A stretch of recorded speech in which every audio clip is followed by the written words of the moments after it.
వేగంగా ఉంటాం. లైక్ ఇవాళ నేరం జరిగిందంటే with in 24 hours 48 hours arrest చేయడం, అది జరుగుతూనే ఉంది. పోలీసులు వాళ్ళ పనులు చేస్తూనే ఉన్నారు.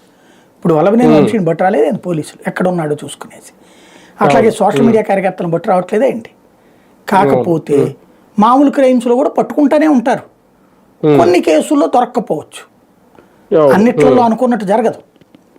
ఇది ఒక నిరంతర ప్రక్రియ. ఇదివరకు ఏంటంటే అట్లాంటి ప్రతి కేసుని తీసుకొచ్చేది ఏదో జగనే మడ్డలు చేయించినట్టు, జగనే రేపులు చేయించినట్టు చూపించేవాళ్ళు.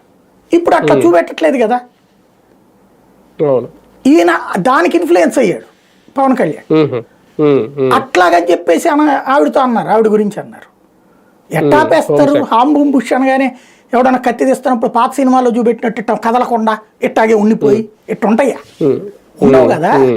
బేసిక్గా crime is crime, criminal always criminal. వాడి మెంటాలిటీని మనం ఏం చేయలేం. వీలైతే లేపేయడం.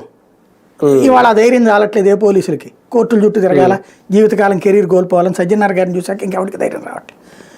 రెండవది వాడిని అరెస్ట్ చేసి పట్టుకోవడం. అది ఎట్టకు చేస్తారు, అరెస్ట్ చేస్తారు, జైలుకి వెళ్తాడు, మళ్ళీ వస్తాడు, మళ్ళీ నేరం చేస్తూనే ఉంటాడు. దాన్ని రాజకీయాలకు ఆపాదించుకోవడం మానేసి క్రైమ్ ఈజ్ క్రైమ్, వేగంగా దర్యాప్తు జరిగేలా చూడటం అనే కాన్సెప్ట్ మీద ఉండాలి. అలాంటి దాంట్లో అసంతృప్తి అయితే ఎవరు చల్లార్చలేరు. నెంబర్ 1. నెంబర్ 2, మిగతాది రాజకీయ పరంగా ఆయన ఏం ఎక్స్పెక్ట్ చేస్తున్నాడు అనేటటువంటిది ఒకటి అర్థమవుతుంది. ప్రతి దాంట్లో తన ఇన్వాల్వ్మెంట్ కావాలని కోరుకుంటున్నాడు. అట్టెందుకు ఇవ్వాలని వీళ్ళు అనుకుంటారు. కాబట్టి అంటే ఈయన కూటమి ధర్మం అంటే ప్రతి దాంట్లో చెప్పి చేయడం అనేది. అంతే కదా.